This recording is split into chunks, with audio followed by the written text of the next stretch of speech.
Welcome to Leaders Gotta Lead. Join our leaders and hosts, Gomer and Scott Harshman, as they bring you powerful strategies and insights to help you lead with purpose, impact, and unstoppable success.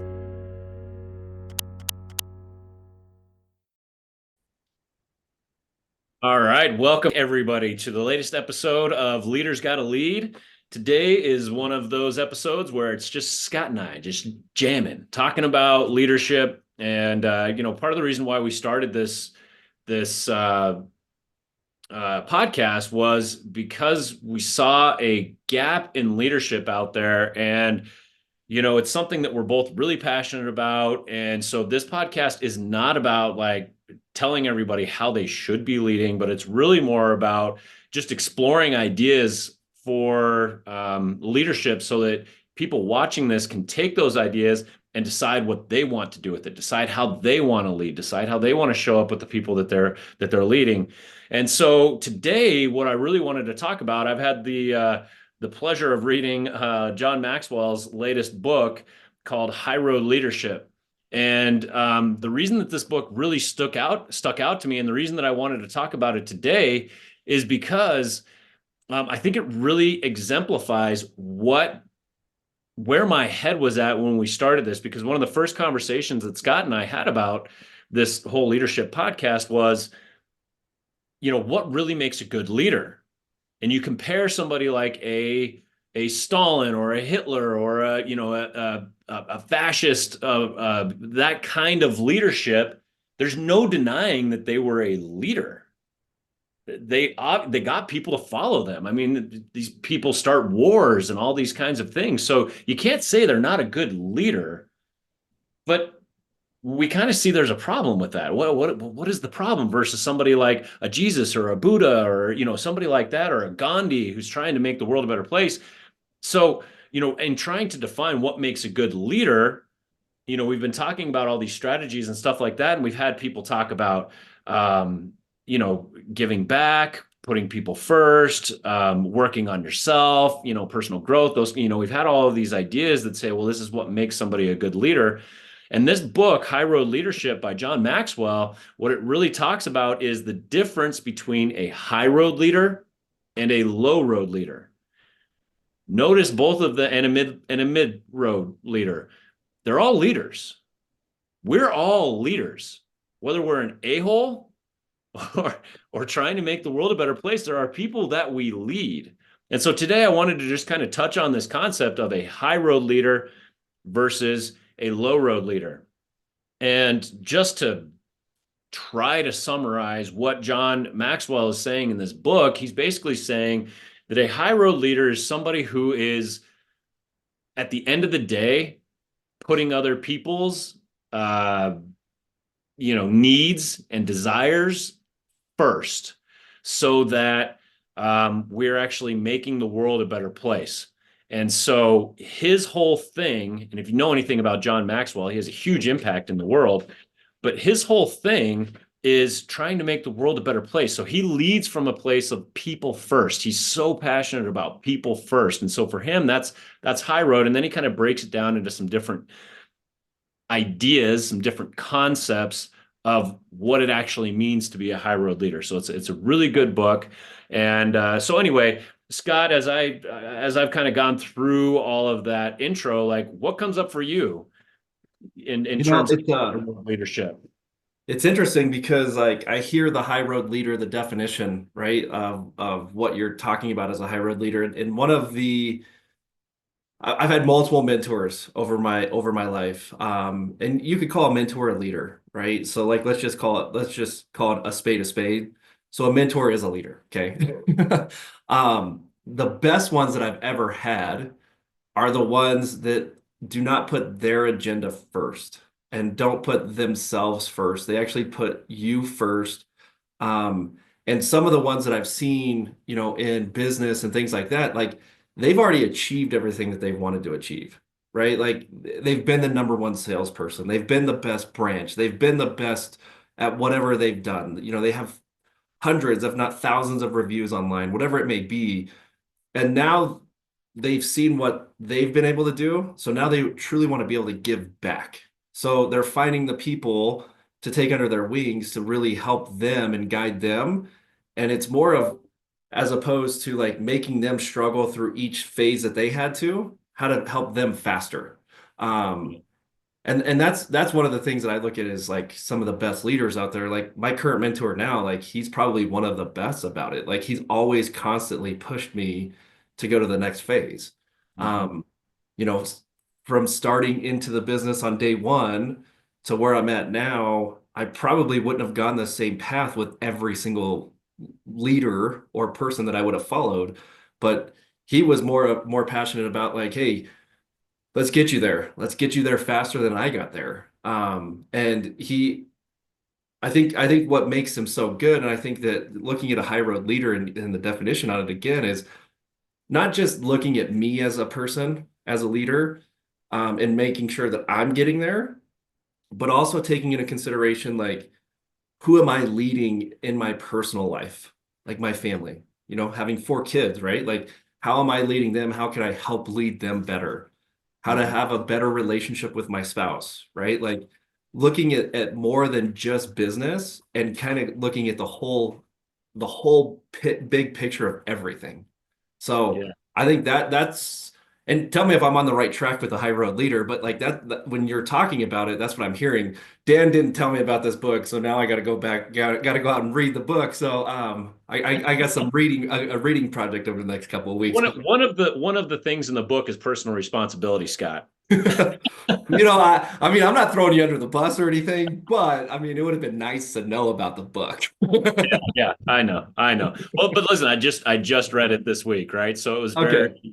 yeah, it was very off the cuff. So am Uh, I on the right track though? Is like a high road leader? Absolutely. Yeah, and I think one of the things that comes up for me too is longevity, right? So Yes. let's look at okay, so let's look at like a dictator, right? How many dictators do we look back on in history and go, man, I'm gonna like follow what they're doing, and because what happens with somebody who's taking the low road, you can do it in business, you can do it with your family, you can do it in politics, you can do it with the cashier, you can do it in all of your dealings. You can do low road, you can do high road. And here's the thing: oftentimes, low road leadership leads to very quick results. You could call it positive results, right? Okay. You leverage, let's say, let's look at the politics side of things just because it's easier. You leverage people's fear, you leverage their emotions, you leverage all of these things to gain really quick power, right? You have this big rise, and always they fall. Always.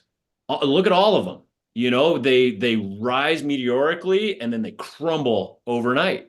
And that's, I think, you can see it in the family thing as well, right? Like if I want my kids to listen to me, the low road is smack them when they don't do what I say. They change instantly. You get very quick results. But when they leave the house, what happens to your relationship? I remember I used to work with I did a couple fix and flips with a guy long time ago. This was early on in my career, over 10 years ago. And he was a friend of a friend. So I did a couple deals with him. And I still remember this vividly. We walked into this house and there was a guy who was laying tile. And by the way, before this guy ever started laying tile, this guy would just beat the crap out of everybody. Every contractor that we worked with, it was like, how much to paint this house? 2,000? How about 1,500? 1,750? Okay, great. All right, how much for the tile? 2,000? How about 50? Everybody. And so everybody hated him because he was low road. He was, everything was about a quick, give me more money, put more money in my pocket, whatever. And I remember we walked into this house and the guy, I can't remember what the problem was. There was something wrong with the tile and he just went off on this guy. He was such a jerk. And so I stopped working with him and I even went to one of the contractors who I really liked, one of the painters, and I was like, hey, man, um, I want to hire you to do one of my flips. And he's like, well, is this other guy going to be part of it? And I was like, no. And he's like, are you going to treat me like that? And I'm like, no. And we ended up forming a long-standing relationship where we got the opportunity to work together. The point being, None of those contractors ever worked with us again, ever. They all hated him. Sure, you saved a couple $1,000, but that's a perfect example of low road leadership where you get quick results. It looks like it's working really well, but you're burning these bridges over the long haul. You look at Nelson Mandela, you look at Gandhi, you look at Jesus, you look at all of these amazing leaders out there who people still follow, they still emulate, they still partner with, in a so to speak, because they took the high road, because people are like, you've got my best interest in mind, I want to be with you. Yeah. And that's the when you talk about longevity, I think that's the biggest difference between high road and low road.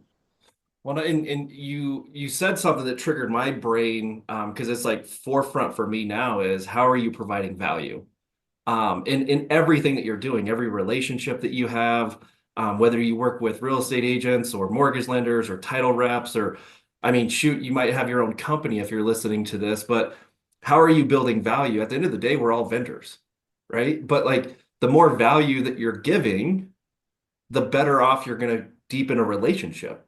And the Mhm. more that people are going to look at it is like, hey, that is a good relationship that I want to keep. Yeah, you might burn a bridge here or there, but I'm going to say this, are you man enough to go back and admit your faults? Mhm. Right. And that's where I hear like a lot of the high road stuff that you're talking about, because none of those people were perfect outside of Jesus, right? Like none of those people, well, in my book anyway, but everybody had some sort of a fault, but are they willing to admit fault? Yep. And I think that's where the high road comes in. And you building that relationship with that painter, I think that's important. Like, hey, we built the relationship based off of understanding that the guy that I was doing it over here with really wasn't treating him the way that I like or want them to treat it. And now you have a long-standing relationship and probably grew from it just from that perspective as well. Yeah, absolutely. And so, that's actually one of his points in the book is your our ability as a leader to be able to take personal responsibility for our own actions, right? Because you talk, let's just talk about it with building your business, right? High load, because you were talking about we're all vendors. So if we're all vendors, how are we serving the people that we work with? And here's the thing, if I provide, we've all been somewhere where we get exceptional service, right? And what do? We go back. Yeah. We refer. We're like, these Tell guys get people. exceptional service, all these kinds of things. And so there's that piece of it, right? Is kind of building the relationship. And everybody gets that. So what's the hurdle? And I think the biggest hurdle to it is how long it takes to build it. So it's the difference between a Lamborghini and a steam engine. I was thinking of the tortoise and the hare. The tortoise and the hare. There you go, right? Um, but the reason that I use that example is because theoretically a train could go as fast as a Lamborghini, but not off the line. A Lamborghini is going to win every single time, right? Low road leadership. I really believe if you want quick results, go low road. If you don't care about longevity, if you don't care about your impact on the world, if you don't care about anybody else but yourself, go low road. It's the fastest way. However, if you care about building an actual business in real estate, in lending, in insurance, in anything, and you want it to sustain, you got to go high road. You've got to build those relationships with people that takes time, it takes consistency, it takes you have to demonstrate that you are a high road leader so that they see you as a high road leader, which takes time. But once you've done that, you it's nearly impossible to reverse, right? You can get a Corvette or whatever and go, and then you can get it to stop on a dime. A train is like, takes forever to get started, but once it gets momentum, that thing could go through a house and it would barely slow down at all, right? Well, and it can go for hours too, as opposed to a Lambo. You're gonna have to stop and get gas at some point, right? Like Right. you're probably not gonna go for hours. I hear you talking through this, and I just want to throw something out there because I think it is a huge struggle with our society today. Instant gratification. Everybody wants instant gratification. It's funny because like, have you ever had your internet just not work for some reason and you're trying to stream something? Yes. And you're Yeah. like, what the heck is going on? Like, I can't do this. Like, I really want this and I need it now. Right. I mean, I even talk with my kids sometimes of like, yeah, and I'm gonna sound like I'm an old cranky guy, but you know, back in the day, we didn't get the opportunity to go back and get an instant gratification of watching an episode of a show that we really like. We either Yeah. had to record it on like a VHS or a DVR to Or go back miss and be able to watch it.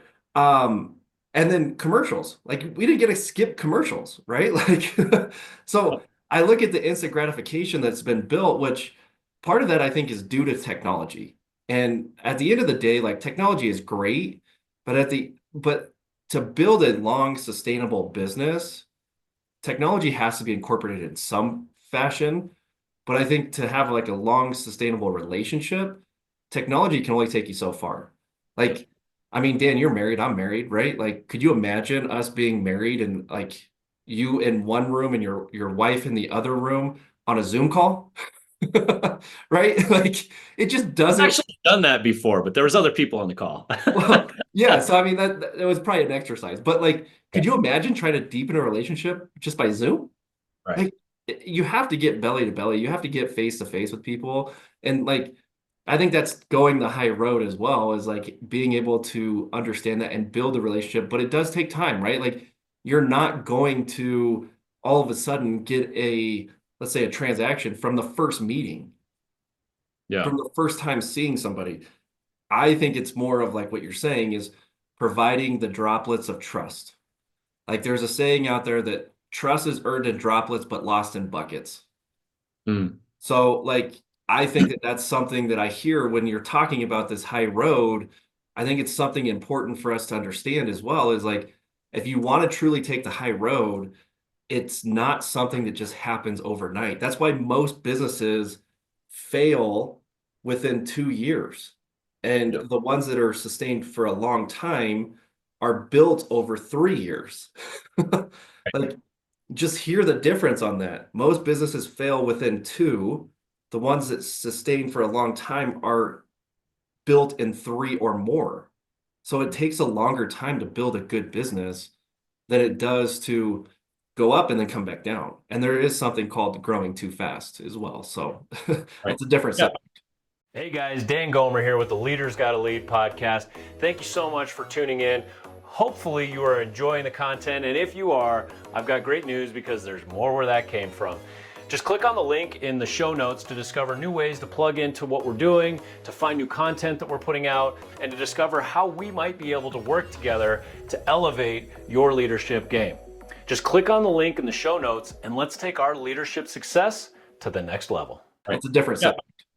Absolutely. I mean, those are all like such great points. You know, at the end of the day, the fundamentals of how we grow a business, especially we'll just call it a vendor business, right? Like where we have people business, the fundamentals they haven't changed for who knows how long, right? It's about building relationships and trust, and that stuff never goes away. Social media and all that stuff helps, but it's not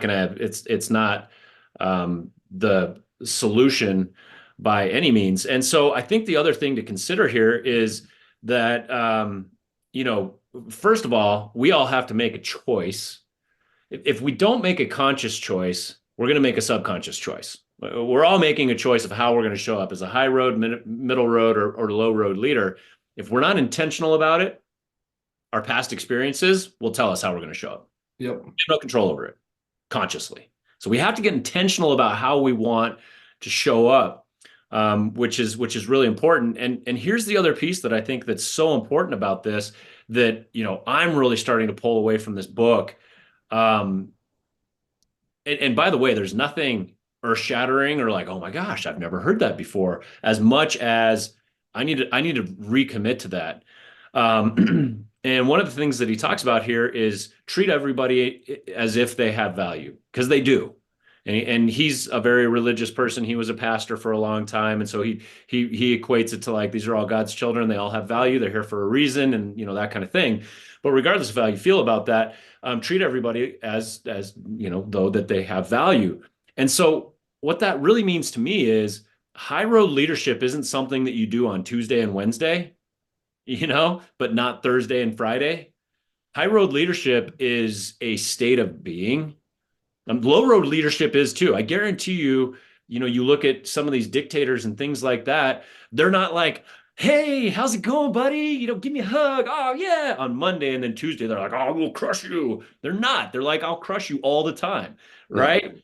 If the goal is to be a high road leader and we make that choice consciously, intentionally that we're going to do that, we have to be a high road leader with our family, with our friends, with the people we interact with the person on the phone, when we're angry that we didn't get something and we got to talk to somebody, with the people that we work with everybody. It's about embodying this concept of being a high road leader all the time, because then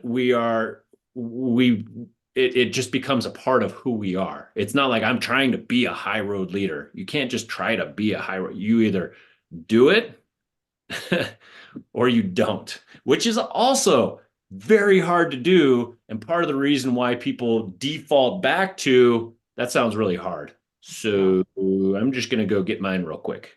Yeah. You know? Well, so I mean, here's a couple questions that I have for you, right? Like you're a low road leader, you realize it, or you're a mid road leader, you realize it, and you really want to become the high road leader. What are some actionable items that you can take first and foremost Yeah. to move to that high road leader? Um, the other question that I have is like, we're all gonna have bad days. Well, we're all gonna have something that just comes up that takes us back to a mid-road or low-road leader. So what are some strategies, and maybe you can talk to this, maybe you can't, but what are some strategies to take a step back and just be like, okay, what am I really all about? How do I want to stay on that high road leadership? And then the other thing is too is like, um, how do you genuinely come across as always being a high road leader? Mm-hmm. So I mean, those are like the three questions that I just want to pose to you that I'm just curious, like, does he talk about it in the book? Is it Yeah. something that, you're learning? Like, what does that look like? Yeah. Well, that's basically what the whole book is about, right? So if I'm hearing you correctly, what you're saying is, how do we properly analyze ourselves so that we're honestly taking stock? Where are we? And then once we know where we are, what do we do about it? And then how do we kind of stick with it, right? Yeah. Yeah. And that's basically what he does in the book. And so I'll just read through the topics that he covers in the book, and what he does with each of these things is he says, okay, so let's look at the first one, bring people together. And then he'll say, what does it mean to bring people together? Why does that make you a high road leader? And then he says, now how do you do it? How do you get better at it? And then he goes through a bunch of examples and things like that. So he does that for all of this. So his take is, if you want to be a high road leader, and by the way, the stock that I have taken, and now that I'm almost done with this book, is that I am a mid-road leader on the verge of kind of being a high road leader. And by the way, when we talk about longevity, it's not like, hey, I'm a high road leader, I'm done. Like, it doesn't work like that, right? Like, he talks in this book so much about how he's constantly trying to get better when he's in his late 70s, still trying to get better. He's been doing it for 50 years and still has work to do. And as soon as you get complacent, you're screwed, right? So he talks about that a lot. But so here's his concepts. And so for me, I'm a mid-road leader who is really striving to be a high road leader. And I've got aspects of it like we all do, but yada, yada, yada. Anyway, so number one, bring people together. Number two, value all people. Number three, acknowledge your humanness. That's kind of that part of like being self-reflective. Number four, do the right things for the right reasons. Five, give more than you take, which is that, adding value to people's lives.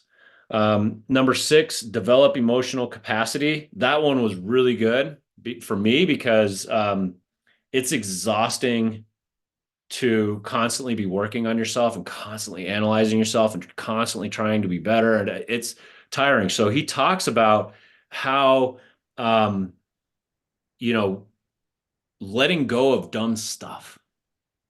Like we were just, I'll just real quick. We were just hunting this week. That's why I got through this whole book. I was with my son. He's 14, and one morning we had some elk walk 80 yards in front of us in the morning, and it wasn't shooting light yet. We were 7 minutes from legal shooting light, and they were right in front of us. Had no idea we were there. We were all set up, ready to go. And I told them not to take the shot. They smelled us and they took off. And I was so mad that it went down that way and wondering, should we have just done it? Should we not? Back and forth. And then I read this chapter and I was like, it doesn't matter. It is what it is. Let it go. That energy of holding on to it is exhausting. And so he talks about develop emotional capacity. That has a lot to do with let go of all the nonsense that you don't need to be holding on to. And that Well, actually really helped. I mean, the thing that I heard you say is that you were questioning if you did the right thing. And Yes. ultimately you did do the right thing because it was not shooting light. It was just, So you did the right thing. But I think that that's like the little voice on our shoulder sometimes of like, take the low road, yeah, right? totally, Take the totally. low road, just go ahead and shoot. Somebody will hear it, but I mean, how are they going to track and make sure that it wasn't proper shooting light time, right? Yeah. Like, Yeah. The chances of us getting away with it were pretty high. yeah. But okay, so So you took develop the high road. Good job. woohoo. Yeah. Um, no elk for us, but that's all right. Place people above your own agenda, embrace authenticity, take accountability for your actions, live by a bigger picture, so vision, don't keep score, and desire the best for others. So you'll notice a lot of these things are really about adding value to other people's and seeing them for who they are. And like it's really more about other people than anything else is that high road leadership style. I love it. I mean, I think that hearing you talk about it, like now I really want to read the book or at least listen to it on Audible. Right. But like hearing more about it, now I'm curious, like where would I rate myself? Like would I rate myself as like a low road or a mid road or a high road? And for anybody else that's out there listening right now, like sounds like it's a great book to actually get into and kind of self-analyze yourself and see where you want to go. And then sounds like there's actually some actionable items that you can utilize as well. Yeah, We are absolutely. we are not selling a book, by the way, right? Like we are not sponsored by Mr. Maxwell himself, like or this book or anything else. But it's just Maybe like, maybe we should be an affiliate though. I mean, who knows? Maybe we'll call him up and just say, "Hey, mate, you want to sponsor us? Like we just sold your book for you." Right. What's up, Johnny? No. Um, yeah. All right. Well, man, this is something that I would definitely like to revisit. Just for time's sake, I think that we should wrap up right here. I think we covered quite a bit of ground, but I definitely want to come back to this, and I would really like to start wrapping this into a lot of the interviews that we do, because at the end of the day, I think that this is the kind of stuff that really makes an impact in the world. Yeah. How we're leading and being aware of how we're leading and trying to be better with it. It's just impossible not to make the world better when we're showing up that way, you Yeah. know? I love it. I agree. Like, let me read it. We'll revisit it again.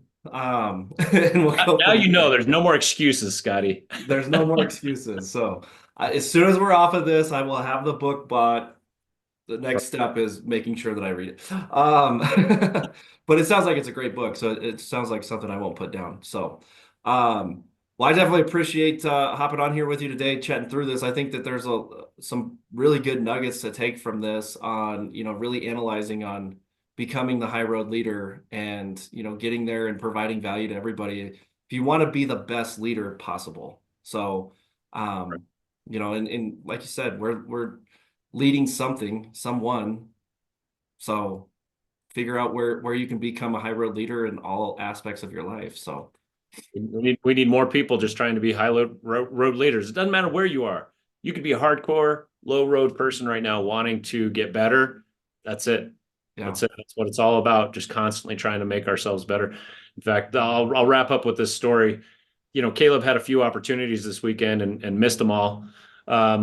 It's his first time, it happens. And so I had a conversation with him today about how'd that feel? He's like, it sucks. Like, yeah, that's what growth feels like. So you can have the pain from growth, or you can have the pain from comfortability.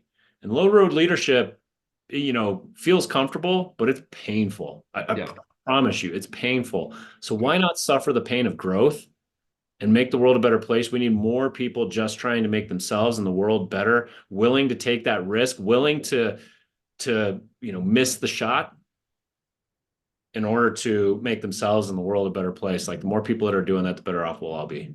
Yeah, I love it. I love it. Little mic drop. Mic drop. Mic drop. Yeah. Well, all right. Scott, thank you so much, man. I'm so glad that we are doing this project together, man. And I'm looking forward to continuing the conversation on all this leadership stuff. So thank you for being here. If you guys don't have a copy of the High Road Leadership by John Maxwell, you may want to go out and get a copy. Yeah. If you guys are interested in joining the podcast, know somebody that would be a good fit for us to interview, feel free and give us a shout so that we can get them on our books as well. Yeah. Oh, and by the way, since we're talking about leadership here, Scott, if any of you are in the market for a house, give us a call. You got Scott is a lender extraordinaire. I got you covered on the real estate side of things. And if you're already in real estate and you're looking for an environment that has a culture that promotes high road leadership, whether you're in the lending world or the real estate world, come talk to us. Let's open up a conversation and see if what we're doing is a good fit for what you're doing, and see if we can work together and improve both of our lives, both of our businesses. 100%. Yeah. Leaders got to lead. Leaders got to lead, baby. Thank you so much for watching. Have a great day, everybody. See you on the flip side.